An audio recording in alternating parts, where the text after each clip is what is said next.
Welcome to Mind Over Money, the podcast that helps Australians have finances that work. Where'd you go, Archie? You disappeared. Your video's just gone. I don't know. Oh, cam on. There it is. Hey, you back. Hey, g'day.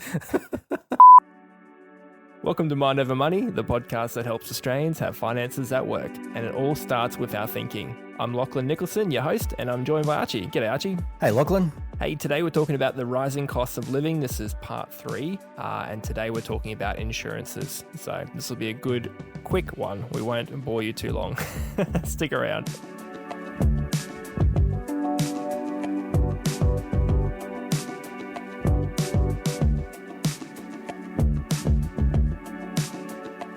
Okay, so last part of this series on cost of living.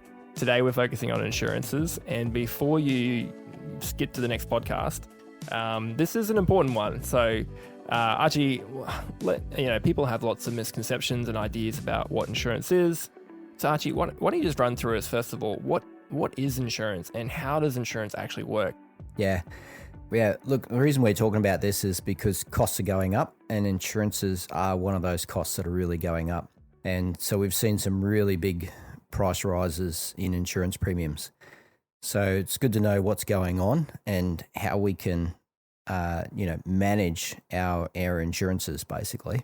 So the basics of insurance is that we're pooling our resources to meet a specific event. So if we take the example of driving cars, we know accidents are going to happen. So we want insurance that covers that event, that if we have an accident, whether it's our fault or someone else's fault, that we have insurance in place to cover that event. And we're pooling our resources with all the other drivers out there who are driving on the road. And, the more of us that do that, the cheaper the insurance, because it's all about resources and how many resources are being pooled together. So insurance is definitely not a scheme to make money. So some people think of insurance as a way of making money. So they try and have accidents and stuff, and so they can replace their cars and that. And you just go, no, it's not about that. Like, insurance is to replace what's lost. Yeah. It's there to replace what's lost due to a specific event, and it's not the lottery. So insurance companies, they play a really good role in giving us confidence to do stuff we wouldn't do otherwise, or potentially wouldn't do. And so when it comes to like buying a home, so many of us will get scared about buying a home because of the mortgage repayments. And we've got this massive big debt sitting on our home. But if we've got our income insured and we have a disability and can't work, and we've got our income still coming in, we're still going to be able to pay our mortgage. So that gives us confidence to do that sort of stuff, and that we're not going to be forced to sell our home in a fire sale. And in Australia, more people lose their homes through a fire sale from not having insurance protecting their income than they do from fires. Wow. And the rate is 3 times higher of losing a home because you lose your income than it is from having an actual fire go through your home. Wow. Yeah. And not all insurance companies are the same, right? No. So insurance companies need a high level of integrity because they want to pay legitimate claims. So the insurance industry would be over if they had to pay every claim that came through, because people would start ripping it off. They'd find a way to put in a claim. Yeah, they'd gamify it. Yeah, and get a claim through. And so a good insurance company has to work out what's a legitimate claim and what's not a legitimate claim. And then the good insurance companies have a really good wording in their policies where they make sure that they pay legitimate claims. And a bad insurance company is one that has terrible wording, and their number one goal is not to pay a claim. And we do run into those from time to time. So that's the main difference between the companies there. Yeah. So insurance plays a good role in society, but right now insurance, both personal insurance and general insurance, is going up. The premiums are going up. Before we get into what is impacting that cost, can you just explain to me and the listeners, what is the difference between personal and general insurance? Okay, so personal insurance, this is where we want to protect our income from disability or death. So if I have a disability and I can't work, I'm not going to get an income. And so with personal insurance, I can protect my income against a disability so that I still get paid, even if I can't work after having either a temporary or a permanent disability or even a trauma event. And in the case of death, if a spouse or a partner passed away yesterday, there's still all the debts to meet. There's still all the costs, for the family. And so, again, that insurance is there to provide income for the family to get through that period of time. And that period of time might last for 22 years until the children are grown up. So that's your personal insurance. It's all about protecting the family income and the family assets there. General insurance, this one really covers houses, pets, cars, and it's a general insurance. So what it means with general is it's not a guaranteed insurance. So with our personal insurances, they're guaranteed for the life. While we keep paying that policy, the insurance company can't cancel the policy, so it's guaranteed. So you can have a change of health, a change of circumstances, and that policy stays in place, and the premiums stay in place as they are. But when we come across the general insurance, this one is totally dependent on how much risk you're bringing to the insurance company. And so if you've done stuff in your past that shows that you're quite a risky person, the insurance company doesn't have to provide you with any insurance. They can actually say, no, I'm not going to give you any insurance cover. So if you've had a really bad driving record or had multiple fires in your home, the insurance companies are going to look at you and go, this guy's just a bad risk. And, he's a detriment to the whole pool because, he's deliberately causing things to happen. So they can choose not to insure you. So the premiums we pay on general insurance is all to do with what risk is being exposed to. So how much does it cost to replace the car or replace the house? What risk factors are involved? Are you in a flood area? Are you in a high theft area? All these things come into play as to how much the insurance premium is going to cost. And so if we're on a low income and we're driving a $150,000 car, that's a high risk. Insurance companies take that into consideration. So that premium is going to be very high on your car, especially if you don't live in a great suburb. And, there's a high level of theft going on in that suburb, like Toowoomba at the present time. Has one of those problems with high-cost cars getting stolen all the time. So, so we've got to make sure that we're matching, our insurance needs with our actual income and our lifestyle. If we buy a car, probably a good rule of thumb is, 20% of your yearly income is probably the price you should pay for a car. So if you're earning $100,000, that could be $20,000 for a car. And that's going to keep your insurance premiums at a level that's affordable. If you go out and buy the $150,000 car, you're going to be paying some pretty high insurance premiums. So, on that guy there. So what's impacting the cost of insurance right now? Yep. So we're being impacted by world events. So floods, fires, earthquakes, wars, unrest, storms. There's all these things are happening around the world. And insurance companies are actually worldwide now. And there's a worldwide connection when it comes to insurance, especially with reinsurers, because most insurance companies couldn't handle one big event on their own. And so we have reinsurers who provide that extra cover for when the big events occur. Would that be like a Lloyd's from London, say? No, Lloyd's from London provide more of a specialty insurance cover for certain things. These reinsurers, they reinsure all the insurance companies that are out there.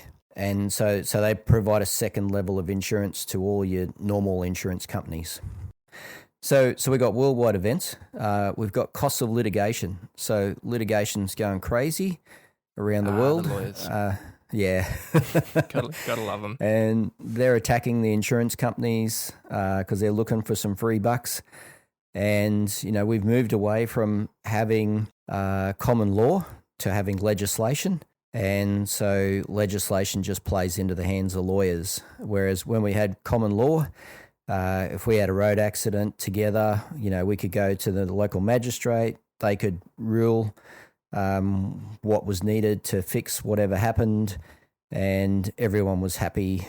Well, sort of, but it was common. It didn't cost a lot, and it might have cost $10,000 to get that whole thing sorted. Whereas with litigation now, it's costing hundreds of thousands of dollars to even millions of dollars to get things sorted, and so that's costing money. Yeah. So the other thing that's affecting things is the costs of things now. So the cost of houses, the cost of cars, the cost of fixing stuff when stuff breaks or a flood goes through, a cyclone goes through. There's just big costs. Yeah, the cost of replacing cars now with all the technology in them. Well, an LED headlamp on a car can cost $1,000. Just one. Yeah. One headlight LED. $1,000. Wow. Yeah. So you got all these costs that have come into play. There's a lack of returns. So insurers have to hold money in cash ready to pay out when claims come through. And so they've been earning nothing on their cash. Whereas in the past, we were always earning 3%, 4%, maybe 5% on cash. So they were able to make money on the money that they had ready to pay claims. And so it's good to see interest rates going back up again, because that means the insurers are going to start making money again on the money that they're holding, and that can help bring premiums down. What else have we had there? So we've had the increasing litigation attacks. We've had the rising costs, and then we've got the personal injuries. That's the other one that's coming through now too. Personal injuries are starting to cost a lot of money on insurances. So insurances with houses, cars, general insurance, the litigation there on these personal injuries is getting quite high. And then we also had the government interfere with our insurance industry this last probably 3 years, and that has really had a very bad impact on insurance. So it really shrunk the pool of people being able to insure. It shrunk the advisor pool as well, helping people get the insurance. Yep. Yeah. And so insurance is all based on the pool of people, and an open pool that's continually growing is a safe pool. And what our government did was they interfered and closed the pools, so no new people could join. And once you close it, the insurance premiums start skyrocketing, and then people start pulling out, and it just gets worse and worse. So, that was one of the joys of our government stepping in to an area that they shouldn't have touched. Now, that doesn't sound like the government. Yeah. And the other thing the insurance companies have had trouble with is getting new people into their pools. So especially for personal insurance, the lack of financial planners to actually help people put insurance in place has led to a very large decrease in the number of people taking up insurance. And again, that was the government interfering with the financial planning industry and seeing us, shrink from 36,000 advisors to 16,000 advisors. Because they muffed it up again. But that's what happens. Hey, one area that we didn't cover off on types of insurance was commercial. Oh, okay. Let's jump onto that.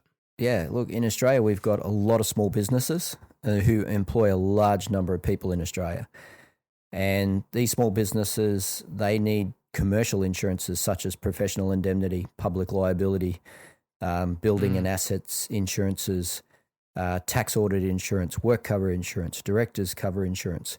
There's just so many places now where businesses are being attacked, and I say attacked in that there's claims taking place, and so so for small businesses, the need for insurance is really high because there's just so much going on out there in the world at the moment. Yeah. And then how do small businesses get this kind of insurance in place? Who do they need to talk to? So for commercial, you got to look at a broker, an insurance broker, to help you with your insurances, because you got to find a good company that'll look after your particular area and look after you. Because when you get a setback, when something occurs and you get a setback, you need people who are going to be able to jump in there and fix it. And you can't do it because as a small business owner, you can't be, the expert on everything. And you need people that can, get in there and help you fix stuff when stuff breaks. And again, stuff breaks. So we need to have that insurance there ready for when that happens. That's good.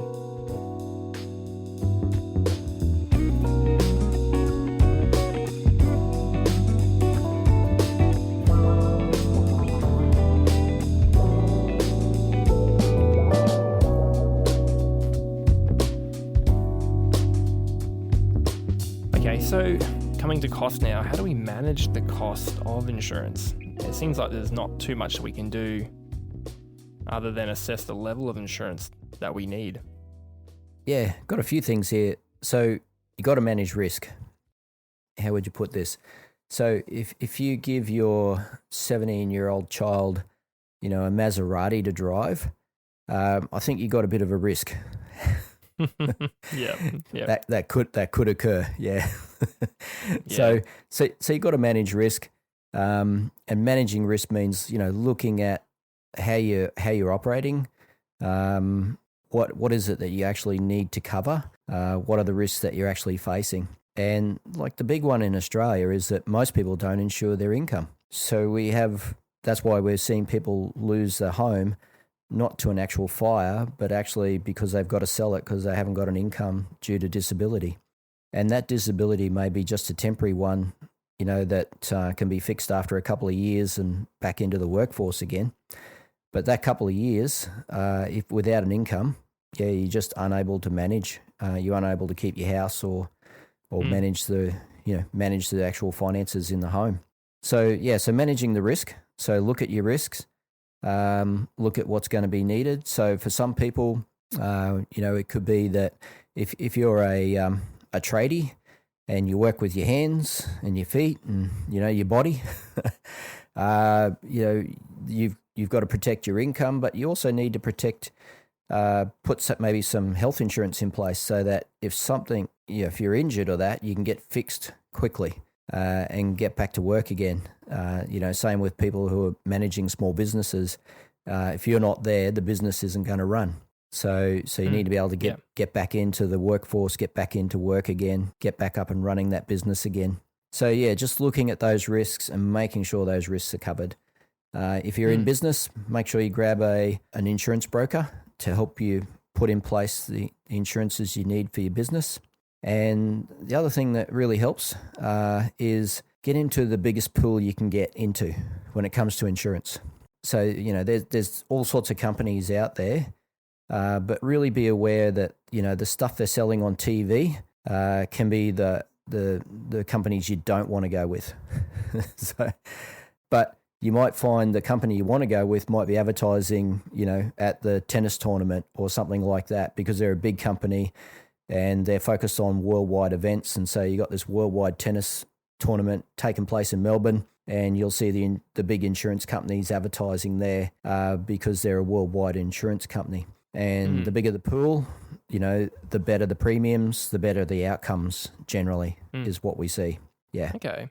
Yeah, and to kind of sift through that and get really personal advice, you need to talk to a financial planner, right? For your personal insurances, you need to go through a financial planner to get those ones done. And again, you don't really want to spend more than 3% of your income, your gross income on personal insurances because they're your first line of defense. So, if you get sick or injured and can't work, you need that income coming in. And but you don't want to spend too much on it either because you've still got your car insurance and your house insurance and maybe your business insurance. So you got to manage them all. But the first one you got to manage is your risk and make sure that you're covered and that your income is protected. Because otherwise you can't pay for anything. Yep. You definitely can't pay for health insurance if you have no income coming in. Yeah, it's interesting. People will not insure their own income or health, but they'll happily insure the car. But if you get into a car crash, that car ain't paying for your income. No, that's right. When you're lying in bed. In fact, you can't even use the car either because the car's all smashed up. So,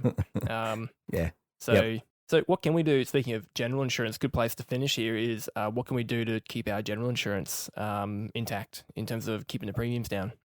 Yep. Look for your reputable companies. So like I just said, a big sporting event is often where you'll see them advertising. They won't be on TV generally, especially not the daytime TV. And always get quotes. So insurance companies have, especially general insurance companies, have a tendency just to push premiums up every year. And but when you're coming in, and getting a quote for the first time, they'll actually give you a quote not based on what you've been paying, but they'll give you a quote based on your risk and your risk assessment. So pretty much every year you've got to re-quote it. Otherwise, the insurance company just keeps pushing the premiums up. It's just one of their tactics, to keep enough money coming in the door. But to make sure that you're being quoted based on your risk, you've got to get new quotes. And so that means new car quotes, new house quotes. Keep checking them. Yeah. I just got a discount the other day. I'm now a driver 1 rating for over 10 years, whatever that means. But it got me another discount. Well, driver 1 means that you've had minimal at-fault accidents. There you go, me. And your car hasn't been stolen and you live in a good neighborhood. And they're going, great, you're driver 1.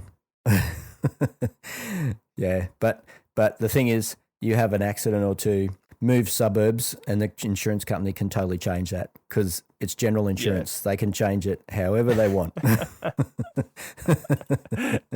From teacher's pet to worst in the class. Yeah, that quick. Yeah, that's it. All right, look, guys, if you need help with insurance, talk to an expert. Don't try and do it yourself. That's our best recommendation that we can give you without giving you personal advice because, and this is a disclaimer, none of this was personal financial advice. Congratulations. Do not get advice from a podcast.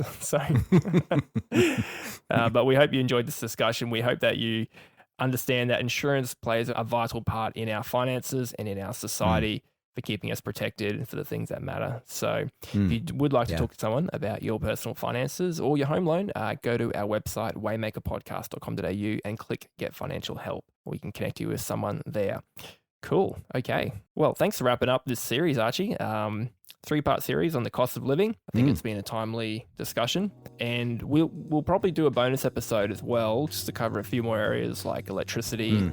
And I think we're also going to talk about HEX debt soon as well, once those new indexation rates come in. So stick around. We've got lots of episodes planned, and thank you for joining us. If you're loving the show, please give us a rating or review wherever you're listening. Make sure you subscribe and send this to your friends. Thanks, Archie. I'll see you guys next week. Great. Thanks, Lachlan. Thanks, everyone.